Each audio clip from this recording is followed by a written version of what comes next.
Duam apo nuk duam në qendër të vëmendjes kohët e fundit ambasador, për shkak të marrëdhënieve që kam me vendet e tjera, për shkak të marrëdhënieve që kam me Shqipërinë, cila ka një temë kryesore, java evropiane e këtij viti, cila është ajo?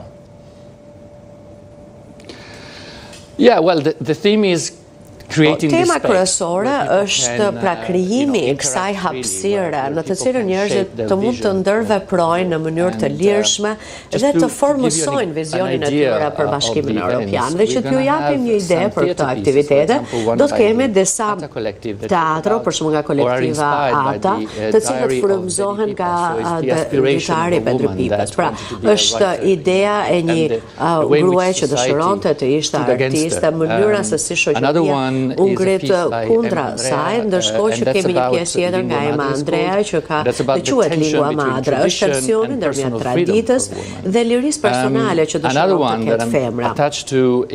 Një tjetër që është e rëndësishme për mua është një ekspozit fotografie nga Blerda Kambo që thot dashuria është e njëjtë për të gjithë. Dhe aty portretizohen lloje të ndryshme dashurie në të gjithë spektrin, pra jo vetëm thjesht ndërmjet një femre dhe një mashkulli, por edhe femra me femrën, mashkull me mashkullin, dhe unë besoj që e di që njerëzit e dinë që unë jam homoseksual, po nuk është se abuzoj me pozicionin që kam, po këtu në fakt u zhgënjeva pak, sepse kemi patur vështirësi për të gjetur vendin ku do të organizohej gjithë gjëja.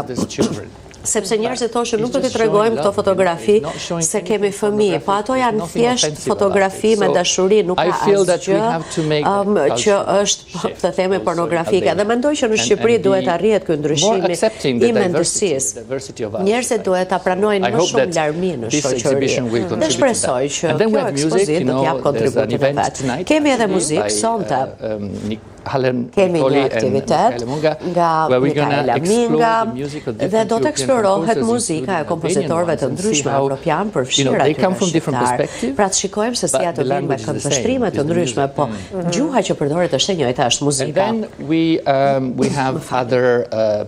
Do të kemi gjithashtu edhe aktivitete të tjera me tematika si migracione, për shembull, që është një gjë e cila i prek shqiptarët nga afër. Ose marrëdhënia ndërmjet gjuhës dhe pushtetit. Pra të gjitha këto organizohen në mënyrë që të stimulojmë reflektimin se cilat duhet të jenë ndryshimet, sfidat me cilat ne përballemi, çfarë mundësish kemi, si mund t'i heqim pengesat, barrierat, cilat janë këndvështrimet e të tjerëve, kjo është ideja. Pra ne themi që për të përsëritur mesazhet të forta, duket sikur gjua e artit është një gjuhë universale dhe ndoshta prandaj është kjo ideja që ju keni zgjedhur pikërisht të flisni nëpërmjet artit, nëpërmjet kulturës, nëpërmjet artistëve? Yeah, I really think that culture is vërtet mendoj që kultura është një mjet i fuqishëm për të përçuar mesazhe që te kalojnë madje edhe kufit. Ndoshta shpesh në mënyrë edhe shumë më efikase se sa leksionet që mund të bëjmë, fjalimet, debatet në panele të ndryshme, por ke një gërshetim imazhesh, fjalësh, lëvizjesh. Pra, këto e ndikojnë njerëzit shumë më shumë se sa thjesht fjalët. Dhe prandaj vendosëm që ta bënim këtë në partneritet me artistët, por edhe për mendimin tim artistët janë aq interesant, sa stimulues që janë, sepse ndonjëherë më bëjnë që të vënë pikpyetje edhe vetë zgjedhjet e mia.